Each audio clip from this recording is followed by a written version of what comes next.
Dr. Banner. Now might be a really good time for you to get angry. That's my secret, Captain. I'm always angry.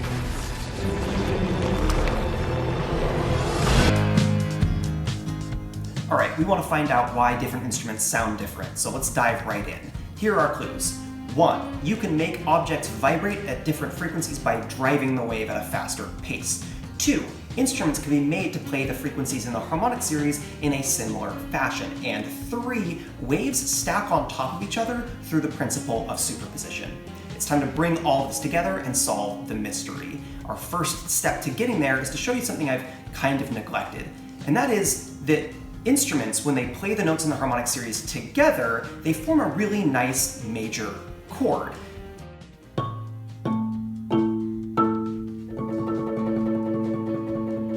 But this only happens with instruments. If you try the same thing with pure sine waves, this is what you get.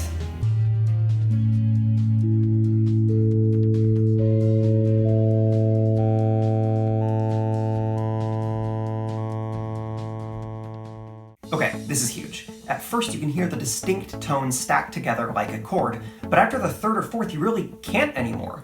And the most important thing here is that the tone quality of that sound changes. The character of the sound is different. It doesn't really go to something pleasant, mind you, but it's a different sort of sound that we hear.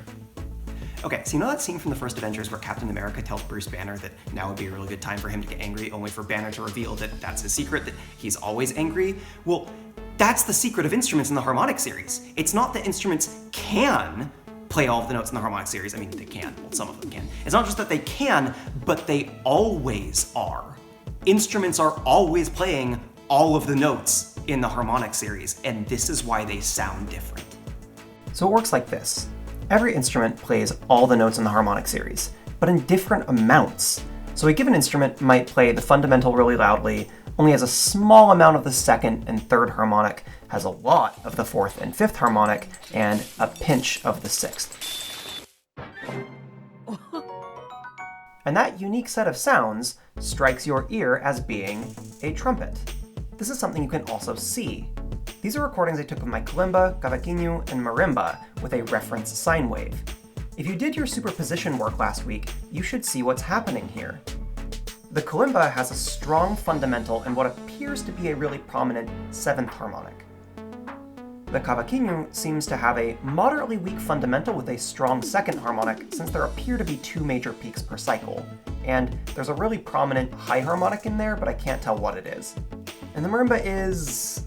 oof, this is really hard to make sense of, but I think it has a weak fundamental with a really prominent fourth harmonic.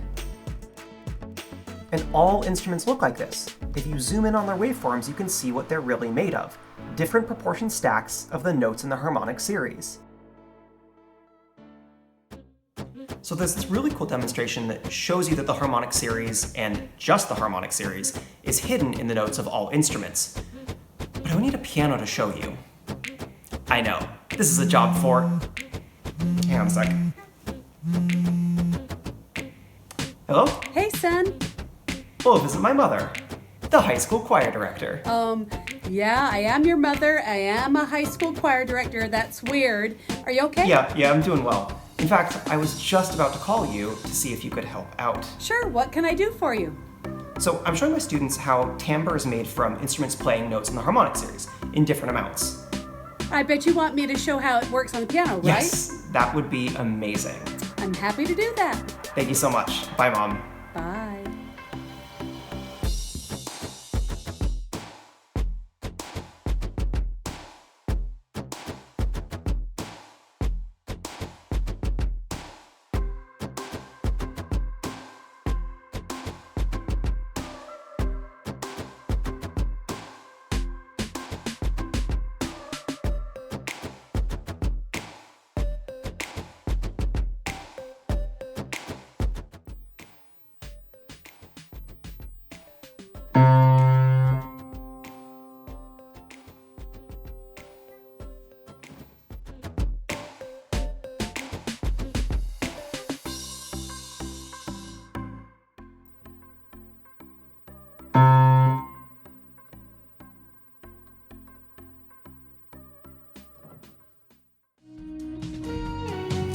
So there you have it. Different instruments sound different because even when they're playing the same pitch, they produce different proportions of the frequencies in the harmonic series.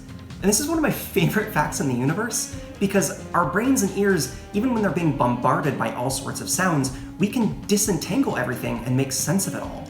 And we do such incredible things with this ability. Human speech, music, all forms of auditory expression, they're made possible because of the principles of physics that we've been studying.